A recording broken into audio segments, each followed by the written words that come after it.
Hello and welcome to another guitar lesson. It's been a while since I've done these. Right, so we're going to have a look at a song by Rainbow. I've done one or two from this album. Difficult to Cure from 1981. This is the first one he did with, first one that Ritchie Blackmore did with Jolene Turner. And this is Midtown Tunnel Vision. You probably noticed in the actual riff. Hendrix chord there it is. So it incorporates that chord. So we'll look at the main riff and the pre-chorus, let's say. Okay. So I just want to come in for a close-up so you can see what I'm doing in nice close-up iPhone vision. So we'll look at the main riff, and as I said, it's centered around this what's it called again, this chord? It's like an E7 chord.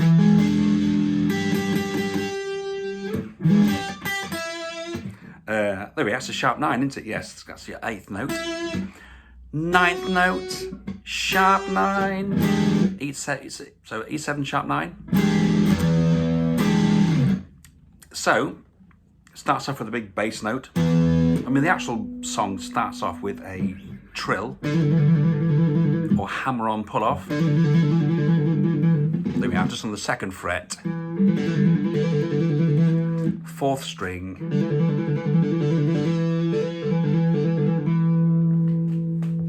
Then there's a bit of a slide down.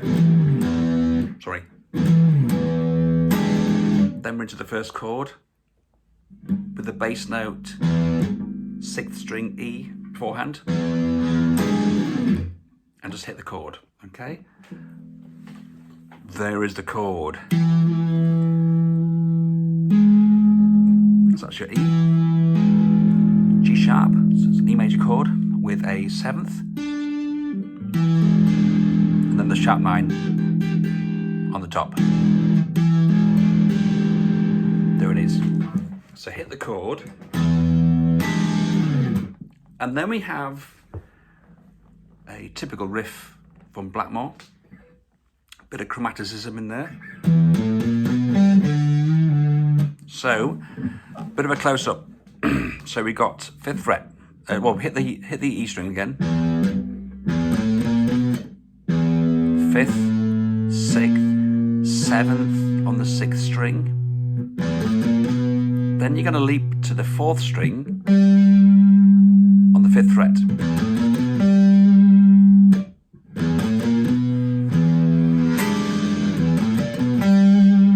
And then you're going to go from there to the 5th fret on the 5th string. I'll go a bit slower.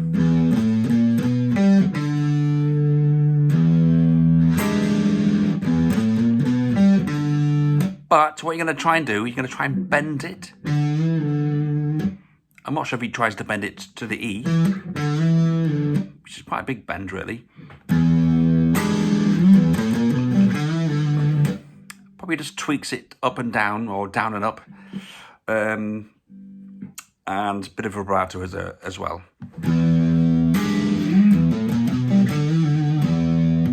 So just hitting the note really.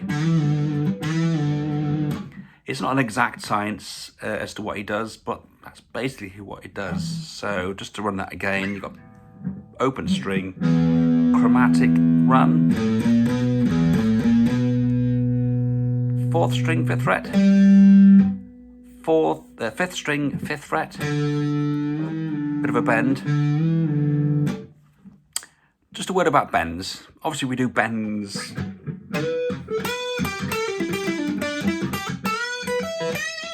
with bends going up, but with bass notes, because the strings are kind of near the top of the neck, we have to bend them downwards. If I tried to bend that upwards, you'd just go off the fretboard. Whoops. Okay. So try and bend it down, and and then back to where it was, back to where it came from. All right? It's not easy because it's a bass note. The strings are thicker. It just needs a bit more hand strength. So thumb behind the back, and you're kind of using that as leverage to kind of yank it downwards. Yeah. Any road up. Let's go to the next part. So you've got the same riff again. And then we're going to go to another little chromatic run. Third, fourth, fifth. So instead of going, you're actually going to go to here. Third, fourth, fifth, G, G sharp, A. And then you're going to do a bend on the 3rd fret of the 6th string.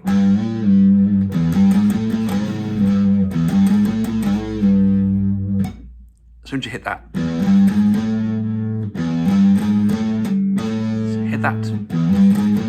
hit that A twice. And again, just a word about the right hand. I don't really concentrate on that enough, to be honest. Try and do as much as you can with alternate plucking.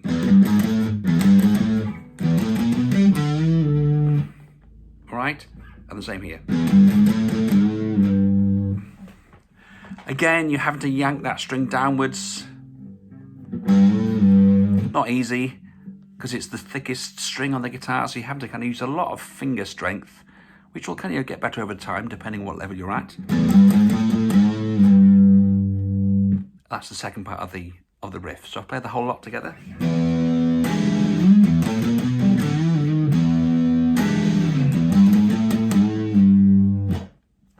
Get the idea? Let's go to the pre-chorus. Okay, just changing position. Not sure why, really. It might help you to see the fretboard. So the pre-chorus, well, you'll notice that in the actual, in the verse part,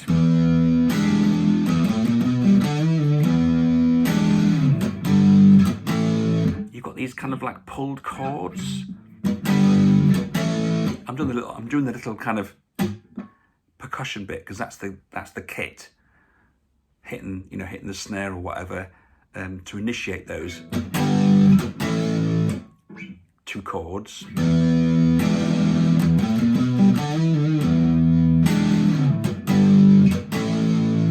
And you're hitting a G major chord. Doesn't have to be the whole thing. I mean, you could do it that way if you wanted to, bar chord. I know Richie always likes to have his thumb around the top, and the same here. To an A major chord, G major, A major. So that's what happens in the verse.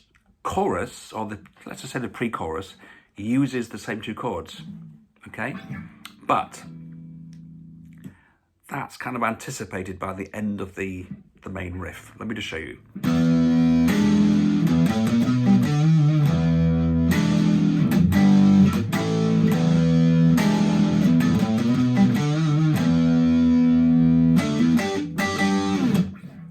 See what happened there? Did you see that? So what I do then, I go up to the 12th fret, and I'm just playing fourths on the 4th and 5th string. Hammer on to the 14th fret. I'm going to go down to the 3rd and 4th string at the 12th fret. Play another 4th. A bit later on, he does the same kind of thing. And then even later on, he switches pickups. Oh, wait, he's done that already. So it does the same idea each time he goes into that pre-chorus. Okay, I'll just play it one more time.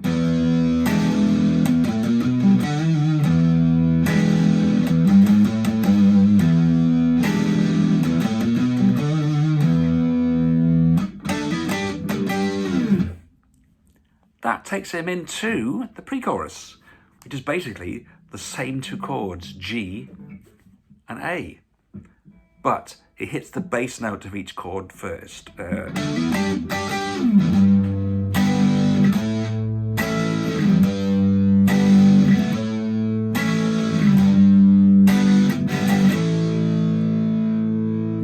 happened there. Okay, I'll play it one more time. G, A,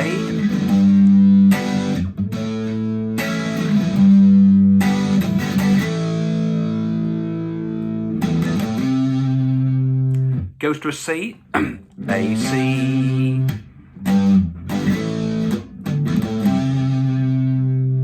So from the 5th fret, 6th string, to 3rd fret, 5th string. Then finally going back into the main riff, he does a little chromatic thing going 5th, 6th, 7th on that 5th string.